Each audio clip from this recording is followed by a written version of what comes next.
Tarde, pessoal. Acho que são 5 horas da tarde. Acho que são 5 horas da tarde, gente. Hoje é domingo, hoje é dia de dar banho na mãe pra ir na igreja. Já arrumei um vestidinho pra ela aí. E já coloquei lá as peças de roupas dela dentro do banheiro. E hoje o tempo tá, gente. Ontem deu um temporal, vocês viram? Deu um temporal, mas aquele temporal passou rápido. Não foi a noite toda, não. Passou rápido. Aí hoje de manhã, na hora que eu acordei, gente, 2 horas da manhã. Eu vi no relógio perto da televisão, sabe? Não sou de olhar, não. Mas aí eu fiquei na cama orando, orando, orando. Até quando eu olhei pela janela assim, eu vi que eu poderia sair para fora porque não estava escuro. Aí fiquei ali no brechó, mas Deus não permitiu que eu vendesse nada. Apareceu um senhor assim, para você ver que como é a vida, né? Nós nunca sabemos o que vai acontecer de segunda após segundo, né? Tudo é uma surpresa. Aí apareceu um senhor ali, falando umas coisas meio desconexas comigo. Acho que ele ficou ali umas 2 horas conversando sobre a vida dele, contando sobre a vida dele, o que ele fez com a ex-mulher dele, o que o irmão dele fez com a mãe dele, cada coisa horrível, gente. Eu escutando aquilo ali, eu pensando, meu Deus, porque tudo que você escuta, tudo que você vê, você tem que levar para sua vida, né? Aí eu entrei, aí tinha deixado até um frango assando no forno. Uns pedaços de frango, né? Coxa sobre coxa, assando no forno. Eu falei assando no frango, gente? Assando no forno. E falei assim, vou fazer um frango assado no forno. Não na airfry, na airfry eu deveria ter feito na airfry, que é mais rápido. Na verdade, eu nem tinha pensado em fazer frango. Eu que vi os frangos lá, falei, acho que eu vou fazer frango hoje, frango assado. É porque nós não somos esse negócio não, porque é domingo, tem que fazer comida especial, não. Não, cada um pega a sua comida e come o que quer, eu faço lá, se quiser comer, come. Eu me preocupo mais com a mãe. Eu acabei de deixar queimar a carne moída, ela gosta de carne moída. Eu acabei de deixar a carne moída, eu coloquei com carne moída com cenoura. Acabei de deixar queimar, não sei se ela vai conseguir comer, porque ficou com gostinho de queimado, sabe? Não sei, se ela não conseguir comer, eu tenho ali mini ticket, eu não gosto dessas coisas pra ela, ela gosta, mas eu não gosto de dar. Eu dou quando é muito necessário. Gente, o calor aqui tá, ó, tá assim, ó, o céu tá assim. Tá nublado, ficou o dia todo nublado. Durante a manhã, deu uns pinguinhos, parecia que ia chover, mas não choveu. Não choveu. Olha o céu de Deus, ó, o céu de Deus, glorificado seja o Senhor. Gente, eu vou falar pra você, tá? Nós escolhemos cada coisa errada pra nossa vida. E toda coisa errada que nós escolhemos tem uma consequência. E quando vem a consequência, você fica tão preocupado. Você gasta muito dinheiro, você fica preocupado, você fica triste. Você pensa, por que que eu fiz isso? Por que que eu fiz isso comigo? Por que que eu não fiquei, né? Por que que eu fiz isso? Por quê? Sabe? Você fica preocupado demais. Mas eu não sei se Deus vai me curar, não, gente. Sinceramente, eu não sei. É tudo a vontade de Deus. Se Ele me curar, e se não me curar, Ele vai continuar sendo Deus. Então, assim, a palavra de Deus fala assim que morrer é lucro, né? Então, vamos ver. Até um moço falou comigo assim, você tá mais corada, você tava assim tão branca, ó. Ó, esse aqui eu não passo batom não, aqui, ó, tá vendo? Ele falou assim, você tava pálida, muito mais magra, agora você tá assim, mais coradinha, você tava assim com seus lábios bem brancos. Falei, vamos ver o que que Deus faz aí, né? Vamos no médico, vamos pagar exame. Eu tenho que levar a mãe no médico também, por causa dessa perna dela, esse pé inchando dela, por causa desse calor que Deus mandou pra gente, que é só Ele que manda mesmo, que se a gente tivesse dinheiro para pagar Ele para não mandar, mas não pode pagar Deus, né? Porque Deus não aceita, porque Deus é Deus, né? Ele é sobrenatural, nós não vemos Deus, nós não falamos com Deus, mas sabemos que Ele existe. E vou falar para vocês, não é fácil, mas nós não podemos desistir. Nós temos que esperar a hora que Deus falar assim, olha, agora não tem jeito mais, né? Igual a Nazinha. A Nazinha, ela estava com Alzheimer, ficou acho que uns 2 anos ou menos de 2 anos com Alzheimer. E aí deu leucemia e parecia que ela estava bem, gente, andando na rua aí ela tinha 2 cuidadoras, uma que dormia durante a madrugada com ela e uma cuidadora que ficava durante o dia todinho com ela. E ela deu leucemia que, ó, ela estava andando, todo mundo falava, eu vi a Nazinha lá na padaria, ela gostava muito de ir na padaria, comer assim, coxinha, essas coisas assim, eu vi a Nazinha lá na padaria, e de repente, a Nazinha internada com leucemia, passada, tipo assim, já estava no estado assim, já falaram com a família, ó, não tem jeito mais, já mandaram ela para o hospital, lá ela ficou internada e ela veio a falecer, veio dormir com os antepassados dela. E é uma coisa assim, né, que a mulher estava andando, provavelmente não estava sentindo dor, não devia estar sentindo dor. Esse homem até falou comigo, esse homem que estava aqui, esse senhor, que eu não conheço ele, que ele falou que ele já morou na cidade, mas ele foi embora para Belo Horizonte.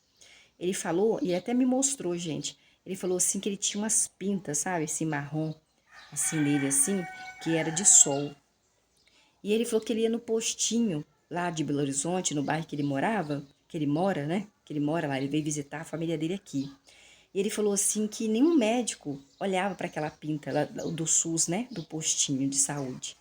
Aí diz ele que um dia chegou um médico diferente lá no postinho, morenão, fortão, boa pinta. Aí é o jeito que ele falou comigo, tá, gente? Aí ele pegou e falou assim, ele estava consultando com ele, né? Ele olhou assim para a pinta dele e falou assim, ei, mas o que é essa pinta que o senhor tem aí, essa mancha que o senhor tem aí? Aí ele falou assim, eu acho que é câncer. Mas nunca ninguém falou nada.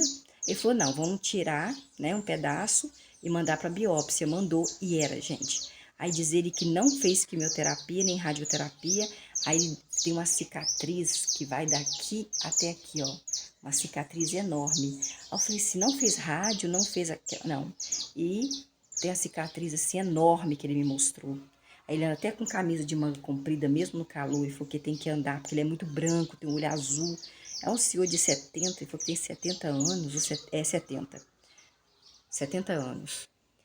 E branco, com um olho claro, sabe? Aí ele falou assim, a gente que tem a pele muito clara, tem que tomar cuidado com o sol. Falei, é mesmo. Aí ficou batendo papo ali, contando coisas da vida dele, dos irmãos dele, irmão ruim, irmão bom, mais ou menos. Que ele foi ruim para a esposa dele, que ele tentou até a mulher dele, tentou. Aí a mulher dele chamou a polícia, ele foi preso. Ele contou várias coisas ali que eu não sabia que acontecesse na minha vida, né?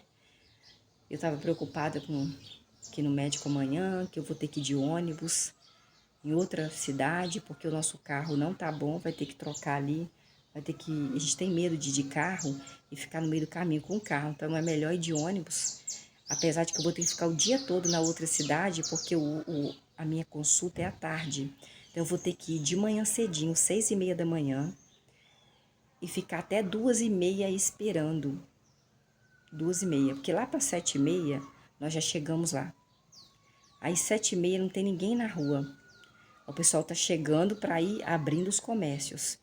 Aí eu vou fazer o seguinte, esperar das 8 horas, vou até no hospital, vou falar que eu sou de Morés, vou falar que eu já cheguei, que a minha consulta é para as 2h30, se não tem jeito de adiantar a consulta com o médico.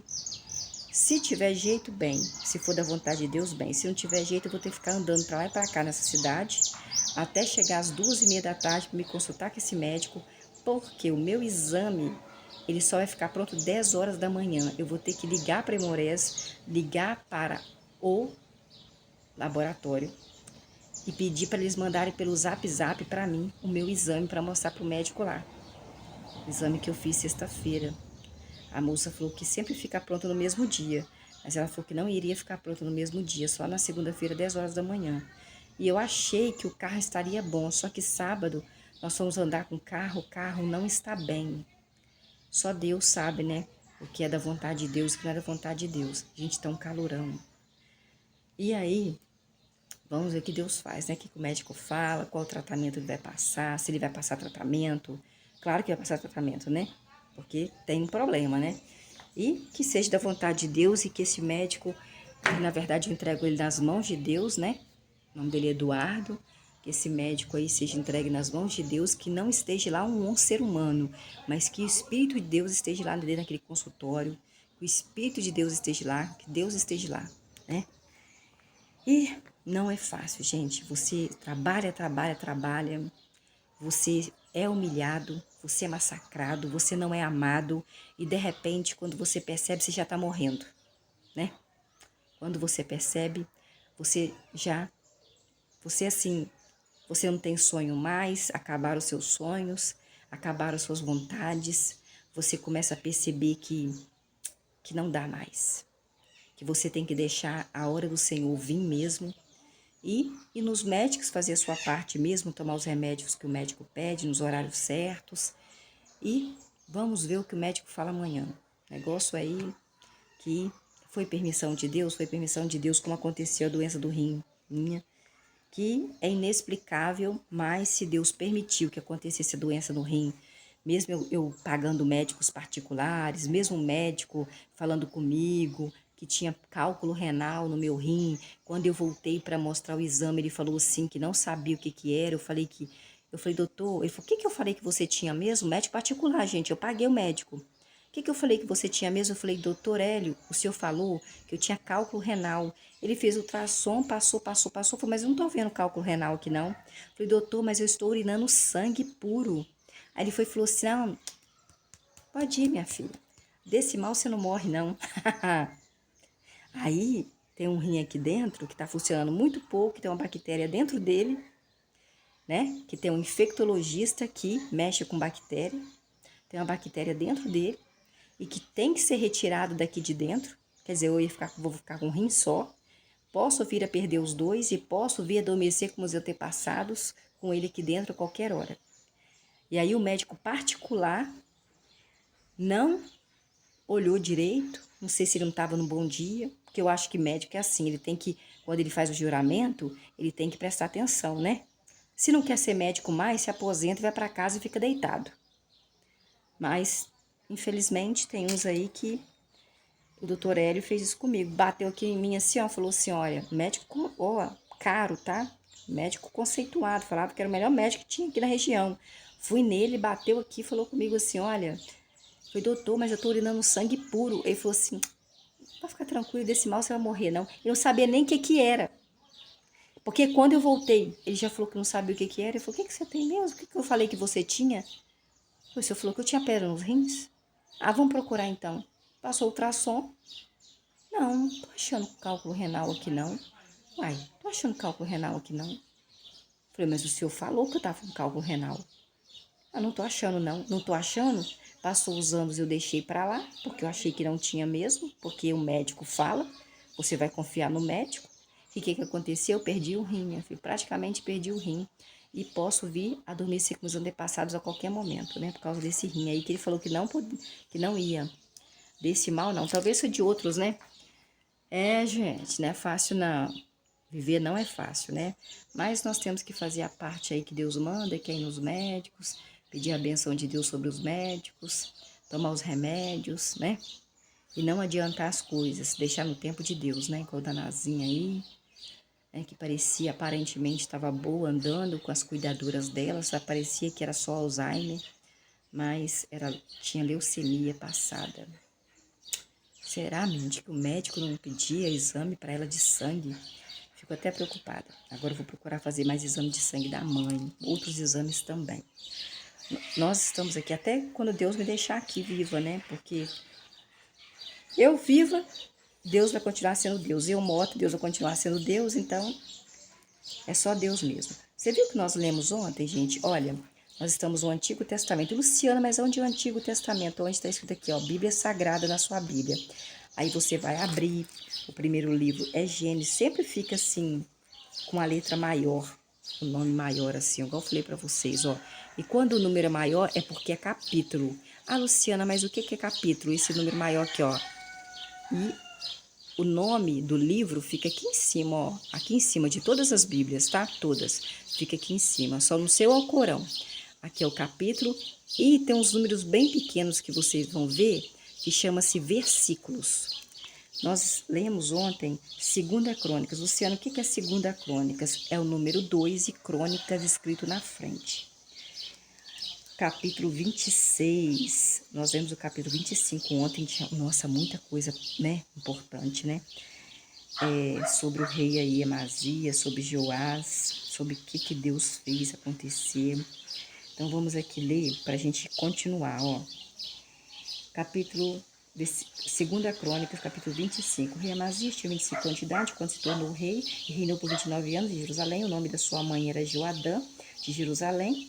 E o rei Amazias fazia o que era certo aos olhos de Deus, Jeová, mas não de pleno coração. Assim que o rei Amazias obteve seu firme controle sobre o reino de Judá, matou os seus servos que haviam matado o rei, o seu pai, Joás, mas não matou os filhos dos servos, pois agiu conforme está escrito na lei, no livro de Moisés, onde o verdadeiro Deus ordenou: os pais não devem morrer por causa dos filhos, e os filhos não devem morrer por causa dos pais, cada um deve morrer por causa do seu próprio pecado. O rei Amazias, que era o rei de Judá, reuniu os homens de Judá e os organizou segundo as suas casas paternas, de acordo com os chefes de 1000 homens, chefes de 100 homens, para todo Judá e Benjamim. E o rei Amazias registrou os homens de 20 anos de idade para cima e descobriu que havia 300.000 guerreiros treinados para servir no exército, capazes de usar a lança e o escudo grandes. Além disso, o rei Amazias contratou de Israel 100.000 guerreiros valentes por 100 talentos de prata, mas um homem do verdadeiro Deus, que era um profeta, veio até o rei Amazias e disse: Deus mandou dizer para você, rei Amazias, ó rei, não deixe o exército de Israel ir com o Senhor na guerra, pois o verdadeiro Deus não está com o povo de Israel, não está com nenhum dos efraimitas, que é Efraim. Vá apenas, ó rei Amazias, você, haja e seja corajoso. Não é ele sozinho, não, ele com o povo de Judá e de Jerusalém. Vá apenas o Senhor, age e seja corajoso na batalha, senão o verdadeiro Deus poderá, rei Amazias, fazê-lo tropeçar diante de um inimigo seu, pois Deus tem o poder para ajudar, mas tem o poder também para fazer a pessoa tropeçar. Em vista disso, rei Amazias disse ao homem do verdadeiro Deus: mas os 100 talentos que eu dei às tropas em profeta, para os guerreiros de Israel. O homem do verdadeiro Deus disse ao rei Amazias: o verdadeiro Deus pode lhe dar muito mais do que 100 talentos. Portanto, o rei Amazias dispensou as tropas que tinham vindo a ele de Efraim, mandando a tropa de volta para sua terra em Israel, mas os homens da tropa ficaram muito irados, né? Nem muito irados com o rei de Judá, a rei Amazias, e voltaram para sua terra furiosos. Então o rei Amazias tomou coragem, conduziu seu próprio exército de Judá ao vale do Sal e matou 10.000 homens de Seir. E os homens de Judá capturaram vivos 10.000 homens e levaram-nos esses homens então ao alto de um rochedo e os lançaram esses homens lá do alto do rochedo e todos eles se despedaçaram lá embaixo do rochedo. Mas os membros da tropa do rei Amazias, rei de Judá, tinha dispensado de ir com ele à guerra. Aí eles ficaram com raiva do rei Amazias, né? Porque o rei Amazias pagou e dispensou eles. Atacaram a cidade de Judá, que é a cidade que o rei Amazias era rei, desde Samaria até Bet-Aron. Mataram 3.000 pessoas e tomaram muito despojo, que é ouro, prata, tudo que tinha lá. No entanto, quando o rei Amazias voltou, depois de matar os edomitas, trouxe os deuses dos homens de Seir, estabeleceu os deuses de Seir para ele como deuses dele e começou a se ajoelhar, se curvar-se diante dos deuses de Seir e fazer fumaça sacrificial para o deus de Seir. Por isso, o verdadeiro Deus ficou muito irado com o rei Amazias e enviou um profeta para dizer para o rei Amazias: por que o senhor, rei Amazias, está seguindo os deuses desse povo que não salvaram o povo, nem o povo deles, das suas mãos? Enquanto o profeta falava, o rei Amazias disse: por acaso, profeta, se designamos você, homem, como conselheiro do rei, profeta? Pare de falar, profeta. Você quer morrer? Então o profeta parou de falar, mas acrescentou: sei que o verdadeiro Deus resolveu destruí-lo, rei Amazias, por ter feito isso, cultuar outros deuses e por não ter escutado o meu conselho, que é o conselho que Deus mandou te dar, depois de consultar os seus conselheiros, quem consultou? Rei Amazias, o rei de Judá, enviou a seguinte mensagem ao rei Joás. O rei Joás era filho de um homem chamado Joacás. Joacás era filho do Jeú, rei de Israel. Venha, rei Joás, vamos nos enfrentar numa batalha? O rei Joás, rei de Israel, mandou dizer ao rei Amazias de Judá: um espinheiro no Líbano mandou dizer ao cedro do Líbano: cedro do Líbano, dê a sua filha ao meu filho como esposa. Mas um animal selvagem do Líbano passou por onde estava o espinheiro e pisoteou o espinheiro.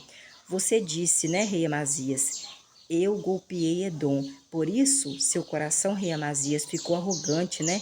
E quer receber glória. Mas fique na sua casa, rei Amazias. Por que provocar uma desgraça e cair levando o povo de Judá com você, rei Amazias? Mas o rei Amazias, que era o rei de Judá, não escutou o rei de Israel, pois isso era da vontade do verdadeiro Deus, que ele não escutasse mesmo. Então, porque Deus, o verdadeiro Deus, queria entregá-los, o rei Amazias, os servos deles, do rei Amazias, nas mãos do inimigo do rei Amazias, por terem seguido outros deuses de Edom. Assim, o rei Joás, que era o rei de Israel, pôs-se a caminho e ele e o rei Amazias de Judá se enfrentaram numa batalha num lugar chamado Bet-Semes, uma cidade de Judá. Judá foi derrotado pelo rei de Israel, e cada pessoa fugiu para sua casa. O rei Joás de Israel capturou o rei Amazias, que era rei de Judá, filho de Joás. Joás era filho de Joacás.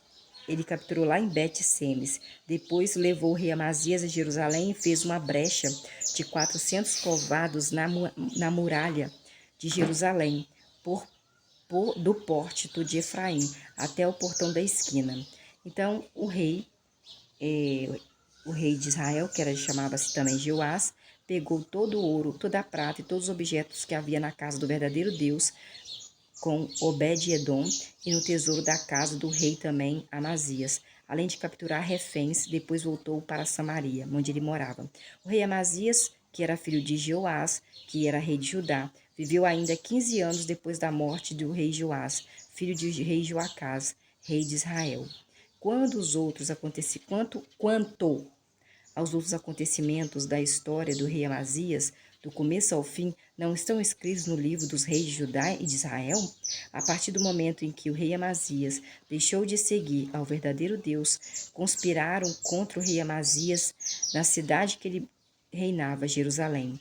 O rei Amazias fugiu para um lugar chamado Laquis, mas mandaram homens atrás do rei Amazias até Laquis e fez ele dormir com os antepassados dele ali. Então, o corpo do rei Amazias foi trazido de volta a cavalo e o enterraram com os seus antepassados na cidade de Judá. Capítulo 26, versículo 1. Todo o povo de Judá tomou então um homem chamado Uzias, que tinha 16 anos de idade, e fizeram Uzias rei no lugar do seu papai, que chamado Amazias. Versículo 2. Então, o rei Uzias reconstruiu Elote é um lugar, e restituiu ao povo de Judá, depois que o rei Amazias descansou com seus antepassados. Versículo 3. O rei Uzias tinha 16 anos de idade quando se tornou rei, e reinou por 52 anos em Jerusalém. O nome da mamãe do rei Uzias era Jecolia. Jecolia era natural da cidade de Jerusalém. Versículo 4. O rei Uzias fazia o que era certo aos olhos do verdadeiro Deus, assim como o rei Amazias, seu pai, tinha feito. Fez mesmo? Fez não, gente. O tempo todo não. Versículo 5. O rei Uzias buscava a Deus nos dias de Zacarias, que o ensinou a temer o verdadeiro Deus, enquanto ele buscava o verdadeiro Deus, que é o Pai de Jesus. O verdadeiro Deus o fazia prosperar. Versículo 6. Então o rei Uzias saiu para lutar contra os filisteus e abriu uma brecha na muralha de um lugar chamado Gate, na muralha de Jabiné também, e na muralha de Asdod. Então construiu cidades no território de Asdod e no território dos filisteus. Versículo 7. O verdadeiro Deus continuou a ajudá-lo, Uzias, nas guerras contra os filisteus e contra os árabes que moravam em um lugar chamado Gurbal e contra os Meunins. Versículo 8. Os amonitas começaram a pagar tributo ao rei Uzias, rei de Judá e de Jerusalém. Por fim, a fama do rei Uzias chegou até o Egito, pois o rei Uzias se tornou extremamente poderoso. Versículo 9. Além disso, o rei Uzias construiu torres em Jerusalém, junto ao portão da esquina, ao portão do vale e ao contraforte, e as reforçou. Versículo 10. O rei Uzias também construiu torres no deserto e cavou muitas cisternas, pois tinha muitos rebanhos. Fez o mesmo na cidade de Cefelá e na planície, nos montes e também no Carmelo, que são cidades. Ele tinha lavradores, o rei Uzias tinha lavradores e tinham homens que trabalhavam nos vinhedos, que é pé de uva, tá? Pois amava a agricultura, o rei Uzias amava a agricultura. O rei Uzias também veio a ter um exército preparado para a guerra.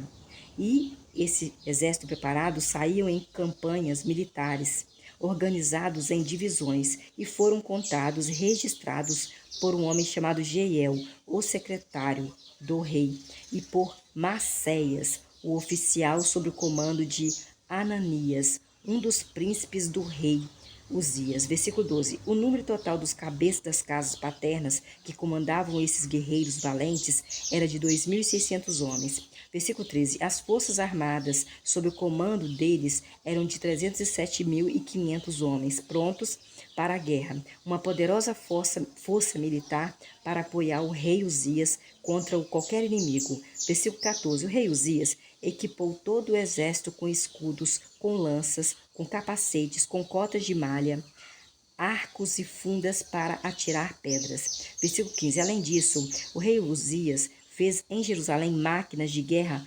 projetadas por engenheiros. Já existem engenheiros no Antigo Testamento, hein? E elas foram colocadas nas torres e nos ângulos de muralha, e atiravam flechas e atiraram pedras grandes. Assim, a fama do rei Uzias de Judá se espalhou por toda parte, pois o rei Uzias recebeu uma ajuda extraordinária e tornou-se muito forte. Versículo 16. No entanto, assim que se tornou forte o rei Uzias, o coração do rei Uzias ficou arrogante para a sua própria ruína. Deus não gosta de coração arrogante. Versículo 16, capítulo 26 de 2 Crônicas. No capítulo 26 de 2 Crônicas, versículo 16, fala sobre arrogância. No entanto, assim que o rei Uzias se tornou um homem muito forte, porque Deus deixou ele forte, o coração dele ficou arrogante para a sua própria ruína. A pessoa que tem um coração muito arrogante, se acha melhor do que todo mundo, ele cai na ruína, porque Deus permite isso acontecer, para a sua própria ruína. E o rei Uzias agiu de maneira infiel contra o verdadeiro Deus, que é o seu Deus, o Deus de Israel, entrando no templo do verdadeiro Deus para queimar incenso no altar do incenso. Versículo 17. Imediatamente, Azarias, que era um sacerdote, e outros 80 sacerdotes do verdadeiro Deus, homens corajosos, entraram atrás do rei Uzias. E versículo 18. E os sacerdotes confrontaram o rei Uzias, que era o rei de Judá, e disseram: Rei Uzias, não cabe ao Senhor, ó rei Uzias, queimar incenso ao verdadeiro Deus, Pai de Jesus? Apenas os sacerdotes que devem queimar incenso? Pois são os descendentes de Arão só que pode queimar incenso? Que pode fazer alguma coisa, só são descendentes de Arão? Os que foram santificados? Saia, rei Uzias, do santuário do verdadeiro Deus, pois o Senhor, rei Uzias, agiu de modo infiel ao verdadeiro Deus, e não receberá a glória da parte do verdadeiro Deus, Jeová, Javé dos exércitos, por fazer isso. Versículo 19. Mas o rei Uzias, que estava com um incensário, um incenso, na mão para queimar incenso, onde coloca o incenso, ficou enfurecido. E durante o seu acesso de ira, quando ali no versículo 19 do capítulo 26 de 2ª Crônica, o rei Uzias, que estava com incensário, o lugar onde você coloca o incenso, na mão para queimar incenso na casa do verdadeiro Deus, e como o sacerdote falou com ele que era para ele sair da casa do verdadeiro Deus, ele ficou enfurecido. E durante o seu acesso de ira contra os sacerdotes do verdadeiro Deus, que eram descendentes de Arão, apareceu lepra na testa dele imediatamente, diante dos sacerdotes, na casa do verdadeiro Deus, próximo ao altar do incenso. Deus colocou lepra nele. Deus colocou lepra nele. Aqui no versículo 19 e 20, Deus colocou lepra imediatamente na cabeça do rei, o rei de Judá, rei Uzias. Olha o que Deus faz a gente adoecer. Deus coloca doença nas pessoas também. Versículo 20. Quando Azarias, que era o sacerdote, o principal sacerdote chamava-se Azarias, o principal sacerdote de Deus, tá? Que era descendente de Arão. E todos os sacerdotes olharam para o rei Uzias e viram que o rei Uzias tinha sido atacado de lepra na testa.